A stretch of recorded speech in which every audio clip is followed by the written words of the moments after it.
Alright, I'm just gonna do this in one take. I don't really want to edit it all. You.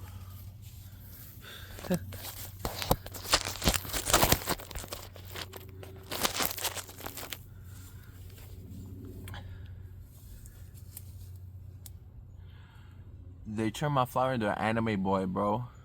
Ew. Icky. But even though he is anime and that is gross, I do think Flowery from Deltarune Chapter 5 kind of won me over. Because he's like actually funny. And, you know, guys, it's like, what's his name from the Avatar The Last Airbender? He doesn't have any bending powers, but people call him the Backbender.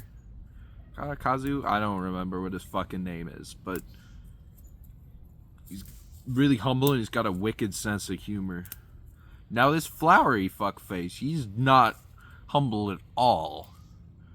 Well, there's a very important reason for that. Cause, oh, fucking spoilers, by the way. Whatever. You don't give a shit. This Flowery guy, he gives himself flower powers, I guess. Teleportation and shit, arbitrarily high stats. It's because he's or it's possible that he sees himself as like a step above an inanimate object. Because he was given consciousness by the dark world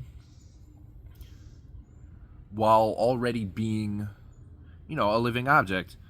The forms of sentient beings are changed by the dark world as well as non-sentient ones. But he was in a very rare position where he was alive and was sensing the world around him, if in a very limited way, before he was in the dark world. A similar thing can be said about Tenna the television and the computer queen, as they were able to quote-unquote view the lighteners that spent time around them before they were given a moving form in the dark world.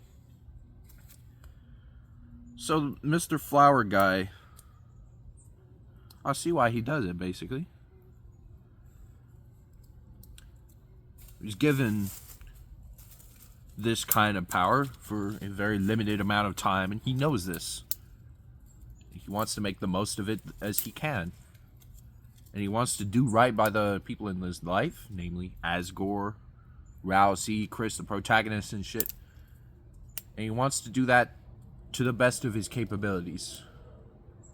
Which he knows the very real limitations to. And lots of people kind of hate the Mary Sue characters, and he's kind of a Mary Sue character, you know? But a big part of that is people who write characters with no flaws or get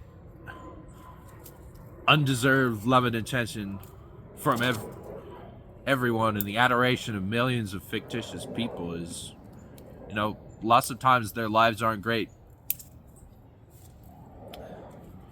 And I don't really care for those stories, but I know why people write them.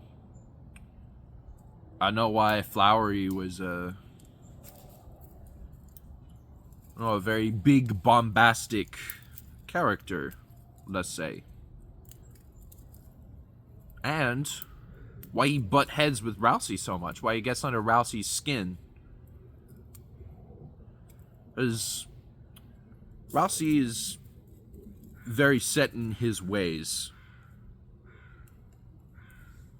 From his own internalized feelings of helplessness, as well as his immense amount of care for others. But Flowery called him out on it. Flowery saying, oh, if you can do this, why don't you? And Rousey doesn't know what to say to him.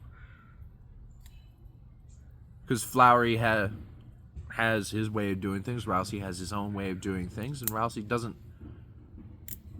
really consider other people's ways of doing things. He's shown multiple times by Susie in the story that you don't have to listen to people if you don't have a good reason to. You don't have to follow the beaten path, so it were. But he's very caught off guard by this, and that's why he angry at this motherfucker. That's why he don't like this Flowery dude.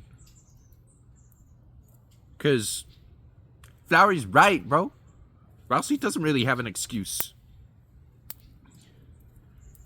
But through their relationship, through the limited time they spend together, I do believe that Flowery has, positively affected Rousey. Especially with Rousey's relationship with Susie. He says, maybe you don't gotta do the fucking prophecy, bro. And that's very important for people to know. It's important for their autonomy. It's important for they self. And I feel that's a very compelling part of Flowery's character that wasn't really explored previously in the story from especially a Darkner. A creature of the dark or whatever. I don't know. I believe in reading. I don't really actually care what the fucking theories are. Whatever, I don't give a shit.